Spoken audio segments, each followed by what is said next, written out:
Pengambilan paksa jenazah positif COVID-19 terjadi lagi di Ambon. Pengambilan jenazah COVID-19 secara paksa kembali terulang di kota Ambon, di mana insiden pengambilan paksa jenazah ini dilakukan pada Rabu 19 Agustus oleh sejumlah orang yang mengatasnamakan keluarga korban dari Rumah Sakit Umum Daerah Dr. Haulusi Ambon. Tim DMS Media Group yang berada pada lokasi kejadian melihat langsung kronologis pengambilan jenazah oleh sekelompok orang yang mengatasnamakan keluarga korban, di mana jenazah diambil langsung oleh keluarga dari kamar jenazah Rumah Sakit Umum Daerah Haulusi, menyusuri jalan ke tempat kendaraan angkutan umum yang telah disiapkan oleh keluarga korban di tepi jalan raya. Aksi pengambilan jenazah pasien COVID ini dilakukan keluarga karena keluarga tidak percaya atas hasil tes swab yang dikeluarkan oleh pihak rumah sakit bahwa almarhumah meninggal akibat COVID. Aksi pengambilan paksa jenazah oleh pihak keluarga sempat dihalangi oleh aparat kepolisian dan terjadi aksi perlawanan dari pihak keluarga kepada aparat kepolisian yang menghalangi dan meminta agar jenazah dikembalikan ke kamar mayat RSUD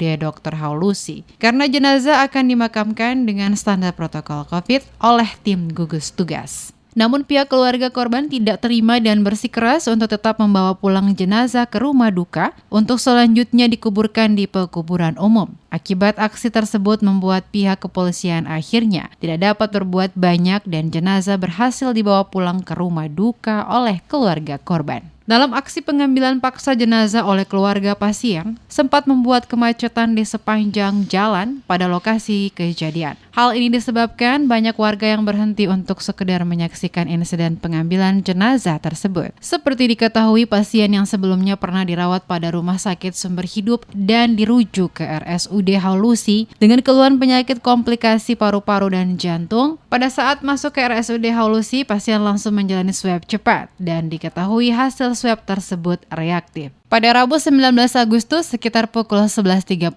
pasien dinyatakan meninggal oleh dokter jaga RSUD Haulusi Ambon di ruang isolasi. Kemudian dilakukan tes swab kedua kalinya kepada korban dengan hasil reaktif sehingga korban dibawa ke kamar jenazah untuk dilakukan kremasi sesuai standar operasi prosedur COVID-19 oleh protokoler COVID-19 Provinsi Maluku. Mengetahui pengambilan jenazah tersebut sekitar pukul 19.30 dan Dim 1504 Ambon, Kapolresta Pulau Ambon dan Pulau-Pulau Lease bersama Sekretaris Kota Ambon Agil atau Heru mendatangi rumah duka dan bertemu dengan keluarga sekaligus melakukan negosiasi dengan pihak keluarga sehingga pihak keluarga almarhum dapat mengerti dan menerima untuk dimakamkan secara protokol COVID-19 oleh tim gugus tugas. Jenazah dikebumikan pada lokasi TPU Desa Hunut.